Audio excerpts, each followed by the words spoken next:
ने पूछा महाराज भगवान क्या भक्तों के ऊपर ही करते हैं, कभी किसी निर्धन के ऊपर कृपा की है? कभी श्री सुखदेव जी महाराज को सुदामा जी की याद आ जाती है, जिसमें सुदामा जी अपने भक्तों के लिए किस तरीके से भगवान के यहाँ जाते हैं और क्या मान के लाते हैं। और अगर मान लीजिए हमारा कोई जान पहचान वाला अधिकारी बन जाए तो हम अगर वो बोले कि भैया तुम कुछ मांग लो, तो आप क्या मांगोगे? मैं बताता हूँ, अगर आपके पास कार नहीं होगी तो कार मांग लोगे, है कि नहीं? अगर आपके पास घर नहीं होगा तो आप घर मांग लोगे, है कि नहीं? अगर आपके पास कोई भी वस्तु की कमी होगी आप वो मांगोगे, पर आप भूल जाओगे कि आपको आनंद की कमी है। हम सभी के जीवन में एक ही मसाले की कमी है, वो है आनंद रूपी मसाला। वो तब आएगा जब हम भगवान की भक्ति करेंगे, भगवान की सेवा करेंगे। और आजकल क्या नियम है कि सेवा करना कोई नहीं चाहता, लेकिन मेवा खाना सब चाहते हैं। देखिए कुछ पद पाने के लिए कष्ट भी करने पड़ते हैं। अब आप बताइए, आपने अपना घर कितनी मेहनत से बनाया है, दूसरा तो कहेगा आपके हमें तो आनंद आ रहा।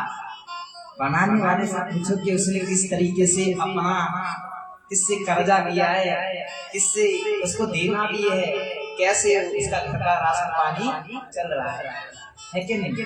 जो बनाता है उसे पता रहता है उसने किया कैसे, और कहने वाले का क्या है। और जैसे कि मैं आपको बता दूं, इंसानियत वही है जो दूसरों के काम आए। एक व्यक्ति एक बुजुर्ग का पर्स चोरी करके ले जा रहा है, और जो बुजुर्ग है उसे नहीं पता, लेकिन जैसे वो ऑटो पे बैठा है अपने स्कूटर पे, तो उसे अटैक आ जाता है, दिल का अटैक।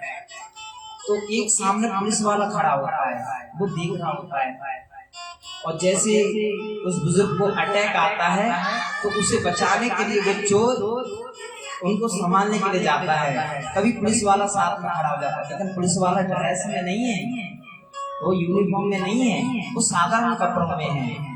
तो वो आ जाता है और मदद के लिए सभी को बोलता है, देखो चोर इंसानियत, देखिए वो अपना काम किया, चोरी किया, लेकिन इंसानियत भी बहुत जरूरी है। तो इंसानियत जैसे उन्हें अटैक आ गया तो वो मदद के लिए लोगों से कह रहे हैं कोई वाहन वगैरह व्यवस्था हो तो आप दे दें। तो पुलिस वाले अपनी गाड़ी मंगाते हैं, उसमें उन बुजुर्ग को बिठाकर हॉस्पिटल ले जाते हैं। हॉस्पिटल ले जाने के बाद उनका इलाज चलता है, लेकिन खर्चा आता है। तो चोर ने जो लूटा है वो तो दे ही देता है, अब उसके पास पैसे कम पड़ रहे हैं। तो पुलिस वाले कोई अंदर की इंसानियत जागती है तो अपना क्रेडिट कार्ड देके स्कैन करवा के वो सारा पेमेंट करवा देता है। तो कहने का उदाहरण मैं ये समझा रहा हूँ कि हमारे आसपास जो भी हो उनकी अगर हमें मदद करने का सौभाग्य मिले तो हमें कर लेनी चाहिए, यही इंसानियत है। एक बार जैसे कि मैं बता दूं, इंसान और इंसानियत कहाँ रहते हैं? इंसान शहरों में रहते हैं, इंसानियत गांव में रहती है। कैसे रहती है?